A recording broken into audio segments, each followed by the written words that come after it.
Halo Sobat Sehat, jumpa lagi dengan saya Dr. Sung. Nah, pada video kali ini saya akan membahas tentang perut buncit. Jadi beberapa dari Sobat Sehat ada yang tanya di kolom komen, "Dok, perut saya kenapa buncit? Bagaimana cara atau solusinya supaya perut saya tidak buncit lagi?" Nah, jadi pada video kali ini topiknya adalah 6 penyebab perut buncit dan solusinya.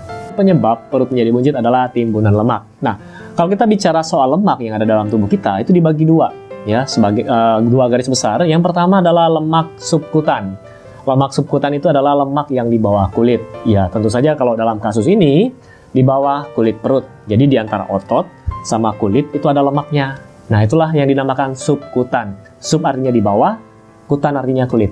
Nah, kemudian yang kedua adalah lemak yang berada di dalam tubuh kita, dalam rongga perut atau di dalam rongga antara organ, ya. Itu disebut dengan lemak visceral. Sebenarnya mana yang lebih berbahaya? Lemak subkutan atau lemak visceral? Kalau secara medis, lemak subkutan tidak berbahaya. Cuman kalau secara estetik mungkin tidak enak dipandang. Jadi kalau Anda buka baju, bergelambir, ya. Nah, itu adalah lemak subkutan yang bisa Anda lihat di depan cermin.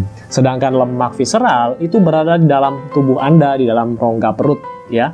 Nah, ini biasanya merupakan indikator kalau seseorang ini harus, ayo Anda harus segera diet, Anda harus segera turunkan berat badan, kurangi lemaknya. Karena lemak visceralnya sudah tinggi, ya. Nah, bagaimana cara mengetahuinya kalau lemak visceral Anda sudah tinggi? Sekarang di tempat-tempat kebugaran sudah banyak sekali alat-alat yang sudah canggih, ya. Anda tinggal pegang alatnya atau apapun itu, coba tanyakan di tempat-tempat kebugaran. Biasanya ada alat untuk ngecek kadar lemak. Jadi Anda bisa cek lemak visceral Anda bisa cek BMI, kemudian massa tubuh. Biasanya dimasukin dulu, sesuaikan dengan jenis kelamin, nanti akan keluar hasilnya. Kalau ditanya, "Dok, alat apa yang paling akurat untuk mengukur?" Tidak ada alat yang paling akurat. Semua pasti ada plus minusnya, ya. Tapi dengan menggunakan alat tersebut, paling tidak Anda bisa ketahui, oh ternyata lemak visceral saya sudah mulai naik, jadi saya harus diet. Nah, kurang lebih seperti itu. Lalu faktor-faktor apa saja yang menyebabkan penumpukan lemak di perut kita? Nah, kalau kita bicara soal lemak, belum tentu kita makan lemak akan menimbulkan lemak. Jadi banyak orang bilang begini, saya sudah kurangi gorengan, saya sudah tidak makan santan, saya sudah tidak makan lemak-lemak, tapi kenapa kok perut saya tetap buncit? Nah, kalau sudah seperti ini, coba perhatikan makanan Anda. Jadi bukan cuma sekedar lemak saja. Sebenarnya kelebihan kalori dalam bentuk apapun termasuk lemak, kemudian protein, kemudian karbohidrat, ini yang kelebihan akan disimpan di dalam tubuh dalam bentuk cadangan energi dalam bentuk lemak, ya. Jadi cadangan energi ini disimpan dalam bentuk lemak dan biasanya akan disimpan di perut, kemudian di paha. Jadi setiap orang berbeda. Nah, ini faktor genetik juga mempengaruhi. Ada yang disimpannya di perut dulu, kemudian di lengan, di bokong, di paha, ada yang di pipi duluan, ya. Jadi siapa kalau naik berat badan, yang duluan naik di pipi, ada yang duluan naik di perut. Nah, setiap orang ini akan berbeda. Jadi yang pertama tadi adalah kontrol kalori Anda. Jadi Anda harus cari cek berapa kalori harian Anda. Kalau bisa disesuaikan. Kalau berlebihan dalam jangka panjang, ya akhirnya cadangan energi tersebut disimpan dalam bentuk lemak.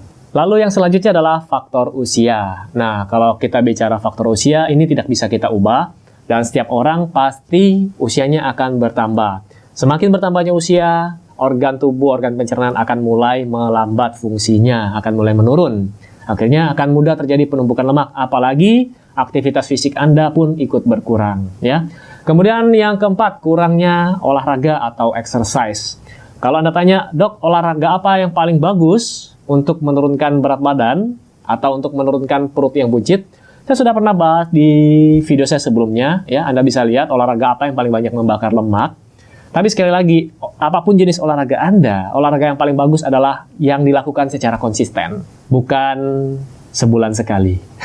Atau bukan kalau lagi mood. Faktor yang berikutnya adalah mereka-mereka yang kebanyakan mengkonsumsi karbohidrat simple. Misalnya, karbohidrat simpleks, ya. Nasi, mie, roti, tepung-tepungan. Ketika Anda mengkonsumsi karbohidrat simpleks dalam jumlah besar dan terus-menerus, ini akan mengakibatkan pelonjakan insulin. Atau kadar level insulinnya akan naik. Nah, kalau hal ini terjadi terus-menerus, ini juga akan mempercepat penimbunan lemak di perut Anda, ya. Kemudian faktor berikutnya adalah stres. Nah, stres juga ini mempengaruhi hormon, ya. Di sana yang berperan adalah hormon kortisol. Saya juga sudah pernah bahas sebelumnya tentang stres, tapi nanti saya akan bahas lagi selanjutnya, di video selanjutnya, kenapa stres bisa menyebabkan perut buncit. Kalau saya bahas di video kali ini nanti terlalu panjang. Oke, itu tadi adalah faktor-faktor yang dapat menyebabkan penumpukan lemak di perut. Lalu penyebab perut buncit yang kedua, yaitu perut terisi penuh. Nah, kalau kita bicara soal perut yang terisi penuh, ini bervariasi ya. Jadi kalau ada yang nanya, "Dok, apakah minum air putih yang banyak itu bisa menyebabkan perut buncit?" Jawaban saya iya. Tapi bukan berarti buncitnya adalah buncit lemak. Jadi karena terisi penuh. Jadi kan di usus kita, di lambung kita itu ada rongganya. Kalau sudah terisi makanan atau air, dia akan membesar. Akhirnya otomatis perut kita pun akan ikut membesar. Nah sekarang ada yang tanya, saya sudah diet eat clean, artinya tanpa gorengan, tanpa makanan-makanan junk food. Kenapa kok perut saya masih buncit? Nah, jadi seperti ini. Buncitnya adalah karena terisi makanan, ya. Ketika keesokan harinya Anda sudah selesai BAB, baru bangun tidur BAB, biasanya perut Anda akan kembali rata karena bukan terisi lemak. Jadi mereka yang eat clean justru porsi makan mereka akan besar. Jadi contoh begini, Anda kejar 1000 kalori dari makanan junk food sama makanan yang bersih tanpa gorengan, itu biasanya jumlahnya akan lebih besar, jauh lebih besar makanan yang eat clean, makanan yang tanpa gorengan. Jadi wajar kalau perut Anda juga ikut membesar, tapi bukan berarti terisi oleh lemak. Oke, kemudian kita lanjut, penyebab perut buncit yang ketiga adalah laktos intoleran. Nah, di sini siapa yang laktos intoleran? Atau orang-orang awam biasa sebutnya alergi susu. Jadi kalau habis minum susu sapi, perutnya akan kembung, begah, kemudian ada beberapa orang sampai diare. Nah, ini juga dapat menyebabkan perut Anda menjadi buncit. Jadi perhatikan makanan Anda, kalau memang Anda laktos intoleran atau Anda alergi terhadap protein tertentu, ini juga dapat menyebabkan perut Anda menjadi kembung, menjadi begah, menjadi buncit, ya. Oke, kemudian penyebab perut buncit yang keempat, yaitu Anda menyimpan kotoran di dalam perut terlalu lama, atau kita sebut dengan sembelit, ya. Jadi siapa di sini yang susah buang air besar? Jadi tunggu dulu numpuk sampai seminggu baru bisa dibuang, akhirnya perutnya buncit. Kalau sudah seperti ini, solusinya adalah Anda harus perbanyak serat dan air. Kalau bisa dibantu dengan exercise, ini akan memperlancar buang air besar Anda. Jadi jangan disimpan terlalu lama di dalam perut, nanti bakterinya akan berkembang biak dan dapat menyebabkan penyakit. Lalu yang kelima adalah urin resisten. Apa itu urin resisten, Dok? Jadi cairan urinnya di dalam kandung kemih ini tidak bisa keluar. Saya pernah dapat kasus ini waktu saya magang, waktu koas ya, di Lumajang.